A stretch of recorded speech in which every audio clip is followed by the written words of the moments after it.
True. Nervous. Very, very dreadfully nervous I had been and am. But why will you say that I am mad? The disease had sharpened my senses, not destroyed, not dulled them. Above all was the sense of hearing acute. I heard all things in the heaven and in the earth. I heard many things in hell. How, then, am I mad? Listen, and observe how healthily, how calmly I can tell you the whole story.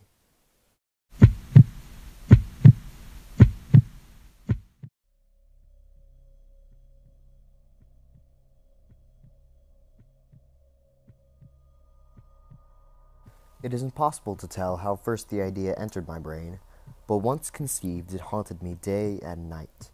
Object there was none, passion there was none. I loved the man. He had never wronged me. He had never given me insult. For his gold I had no desire. I think it was his eye. Yes, it was this. One of his eyes resembled that of a vulture, a pale green eye with a film over it.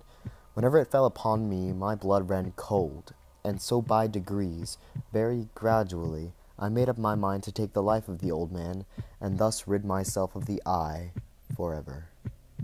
Now this is the point. You fancy me mad. Madmen know nothing.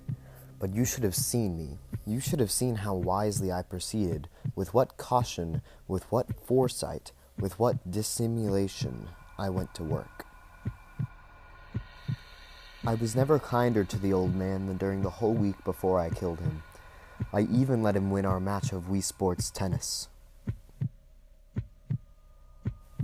And every night, at about midnight, I turned the latch of his door and opened it, oh so gently. And then, when I had made an opening sufficient for my head, I thrust it in. Oh, you would have laughed to see how cunningly I thrust it in. I moved it slowly, very, very slowly, so that I might not disturb the old man's sleep. It took me an hour to position myself over him so that I could see him as he lay upon his bed. Ha! Would a madman have been so wise as this? And then, when I was well in the room, I uncovered the light cautiously.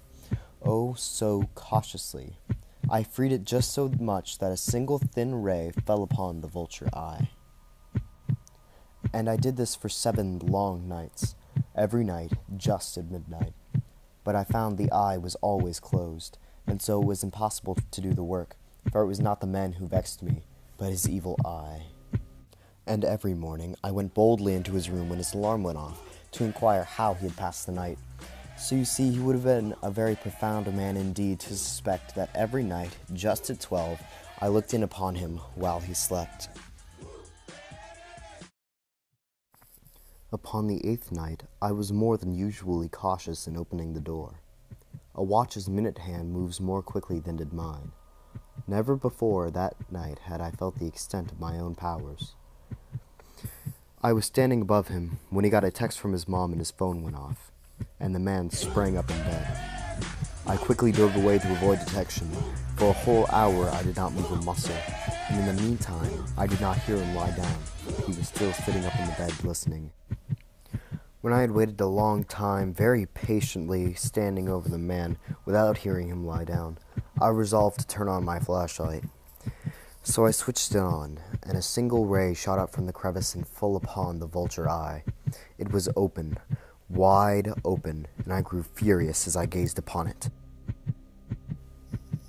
And now, have I not told you that what you mistake for madness is but an over-acuteness of the senses? Now I say there came to my ears a low, dull, quick sound, such as a watch makes when enveloped in cotton. I knew that sound well, too. It was the beating of the old man's heart. It increased my fury as the beating of a drum stimulates a soldier into courage. It grew quicker and louder every instant, and so strange a noise as this excited me to uncontrollable terror. The beating grew louder and louder still. I thought the heart must burst, and now a new anxiety seized me. The sound would be heard by a neighbor. The old man's hour had come. And with a loud yell, I threw the flashlight and leaped onto the couch. He shrieked once only. In an instant, I dragged him to the floor and smothered him with a pillow. I then smiled gaily to find the deed so far done. At length, the beat stopped. The old man was stone dead, and his eye would trouble me no more.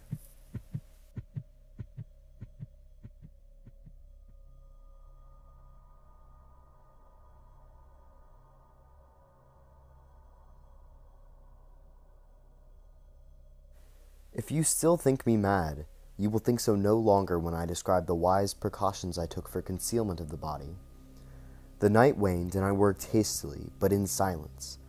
First of all, I dismembered the corpse. I cut off the head and the arms and the legs.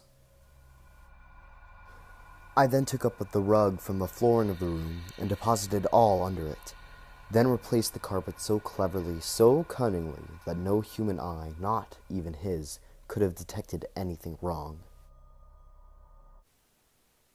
Suddenly, there came a knocking at the street door. I went down to open it with a light heart, for what had I now to fear? There entered 3 men who introduced themselves with perfect suavity as officers of the police.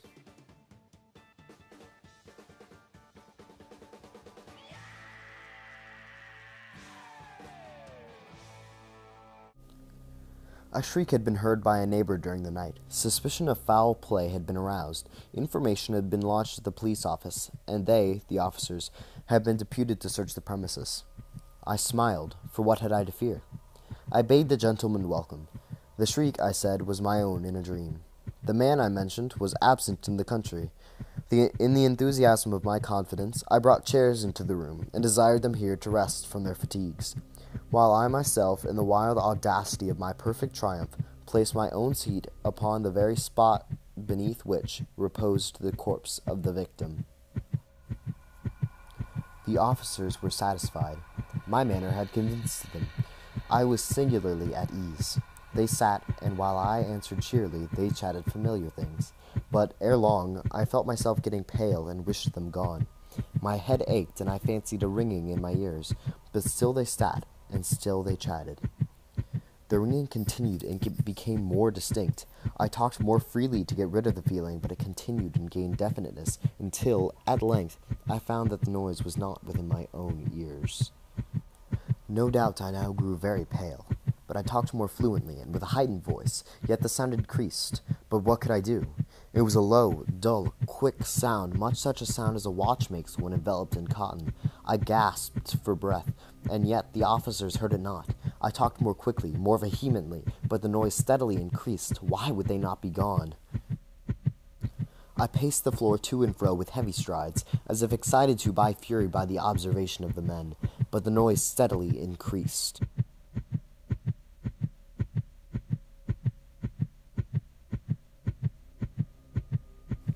I swung the chair upon which I had been sitting, and grated it upon the floor, but the noise arose over all and continually increased. It grew louder, and still the men chatted, pleasantly, and smiled.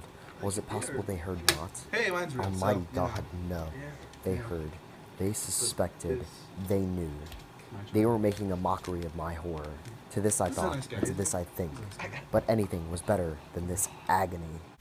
"Villains!" I shrieked. "Disassemble no more. I admit the deed. Tear up the carpet. Here, it is the beating of his hideous heart."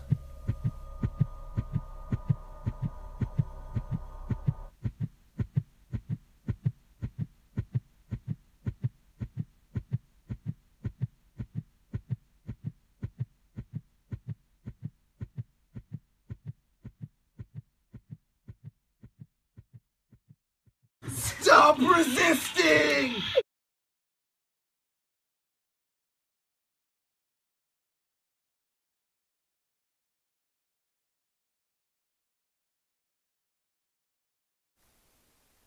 And don't forget to tune in this Saturday night at midnight to Channel 7 to catch the series premiere of the new hit cop show, Patrol. Here's a sneak peek.